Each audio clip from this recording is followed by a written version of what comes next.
喂，叔叔，你食緊呢個係龜苓膏喎。係啊，龜苓膏啊，上網啊，我800㗎，我上鏡。我不欺騙者，不派了。Hello，我哋又嚟到深圳蛇口啦，捐窿捐罅，睇下有啲乜嘢隱藏嘅寶藏美食先。我今日咧就同大家介紹咧呢一間70年歷史嘅非遺糖水鋪啊。我諗咧70年呢個歷史咧，香港都好少有啊。我哋不如嚟試下啦。Let's go！ 入門口咧，我哋已經見到咧佢有一個咧免費愛心涼茶喎，我覺得咧係非常之有愛啊。睇到佢嘅菜單咧琳琅滿目啦，價錢咧都係非常之相宜啊，係好有香港咧好傳統嘅一個涼茶店嘅風味。但係咧依家香港咧有好多涼茶店咧都已經冇咗咁多嘅糖水食啦，呢度嘅價錢咧其實都係相等於香港咧至少都一半嘅價錢啦。呢張牆上面啦就有民間正宗24味，真係24種藥材煲埋一齊。點咗呢個百草王招牌24味芒果珍珠牛奶雪冰花同埋楊枝甘露啊，楊枝甘露呢度都係18蚊，平時喺香港食咧最少都要30幾蚊一壺，40-50蚊都有。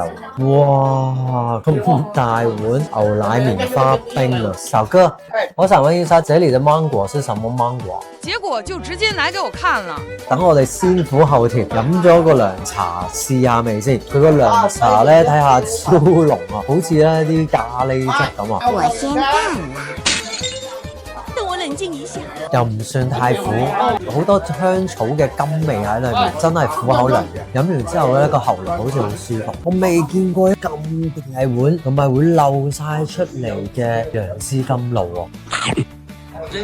個芒果啲肉咧好結實，但係咧非常之鮮甜，即係同香港用嘅芒果有啲唔同。香港啲芒果咧係比較熟嘅，而呢個咧係咬落係好爽嘅一個芒果，甜味係非常之足夠，好高分呢個楊枝甘露真係。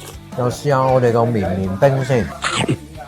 真係有以前咧細個咧食嗰啲牛奶冰嘅感覺，但係咧佢係綿嘅，因為佢係攪碎咗嗰啲冰啦，所以咧係入口即溶嘅感覺。佢再加埋呢粒嘅珍珠咧，個口感係非常之 Q 彈。嗱，依家試下咧就芒果加綿綿冰，再加埋珍珠一齊食，好正嘅口感啊！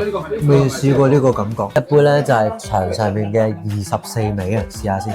猛喝一口，哇！佢雖然第一啖苦啊，但係入完口之後咧，苦咧好快就冇咗。我 feel 到係好甘啊，都係啲甘草味，令到個喉嚨好舒服。所以其實唔係難入口，我覺得係 OK。呢度啲芒果咧，真係我食過咁好食嘅芒果，佢個價錢係咁抵啊！難怪咧周圍嘅街坊啊，同埋咧咁多深圳人咧嚟呢一度打卡啦，仲有好多香港人嚟食啊！頭先隔離兩台咧都已經撞到好多香港人啊！你哋仲有冇有其他好食嘅一個涼茶店咧？係啊！留言話俾我聽啊！下集會更精彩。小紅書